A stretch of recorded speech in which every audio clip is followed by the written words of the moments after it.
انسانی فطرت ہے وہ مزید حاصل کرنے کی آرزو میں مبتلا رہتا ہے اور اس کے لیے دن رات جدوجہد کرتا ہے۔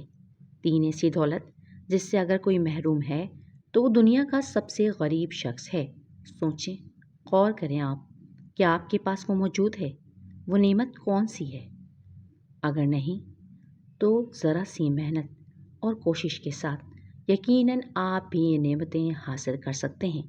نمبر 1، شکر گزاری کی عادت۔ جی ہاں، نعمتوں پر شکر رب تعالیٰ کی خاص عنایت ہے۔ شکر خزانے کی چابی ہے۔ یہ آپ پر منحصر ہے کہ آپ اسے حاصل کرتے ہیں یا محروم ہی رہ جاتے ہیں۔ آپ شکر کرنا شروع کر دیں۔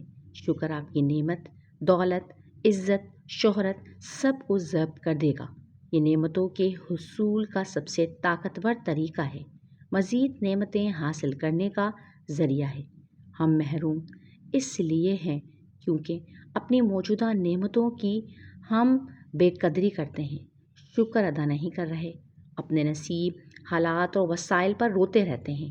اللہ کا وعدہ، تم شکر کرو میں اور دوں گا، اور ناشکری کرو گے تو محروم ہو جاؤ گے۔ آج ہر طرف جدھر دیکھو ہر شخص ہی نالا ہے، اسی لیے وہ پریشان ہی رہتا ہے۔ شکر گزاری کا ایک اور تحفہ خوشی ہے۔ جو شکر ادا کرتا ہے وہ خوش رہتا ہے، اس کا دل مطمئن رہتا ہے، اللہ اس پر اپنے فضل و کرم کا دروازہ کھول دیتا ہے۔ نمبر 2، اللہ پر توکل۔ اللہ پر یقین اور توکل الہی ایسی دولت ہے جو اللہ اپنے مقرب بندوں کو دیتا ہے۔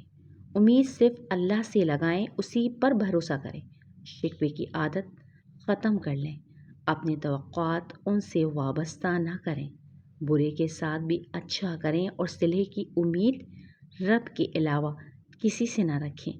جب بھی آپ لوگوں سے امیدیں لگائیں گے وہ آپ کو مایوس کر دیں گے، آپ ٹوٹ جائیں گے۔ ہاں، آپ کا رب ہے جو آپ کے تھوڑے کا بھی اجر زیادہ دیتا ہے۔ نمبر 3، خود شناسی۔ خود سے نہ آشنا کبھی سکون میں نہیں رہ سکتا، اس کا متلاشی دل سکون کو ترستا ہی رہے گا۔ کیا آپ خود کو جانتے ہیں؟ اپنی پسند، ناپسند، خیالات، نظریات، عادات سے واقف ہیں؟ المیہ یہ ہے کہ ہم خود کے علاوہ ہر کسی کو پہچانتے ہیں۔ خود سے بیگانگی، ناآشنا دل، بے چین روح، الجھنوں اور پریشانیوں میں گھیرا ہوا دماغ ڈھونڈے یہ سکون میں کیسے آئے؟ یہ سوال اپنے آپ سے پوچھیں، بار بار پوچھیں۔ اس کا جواب آپ کو اپنے اندر ملے گا۔ اندر کا سفر خود شناسی کا سفر ہے، رب سے تعلق کی مضبوطی کا سفر ہے۔ خود کو جاننا اور اسے بہتری کی طرف گامزن رکھنا، اس کے لیے کاوش کرنا بڑی نعمتوں میں سے ایک ہے۔ دل کا سکون ہے، روح کا اطمینان ہے۔ تحریر فرزانہ خورشید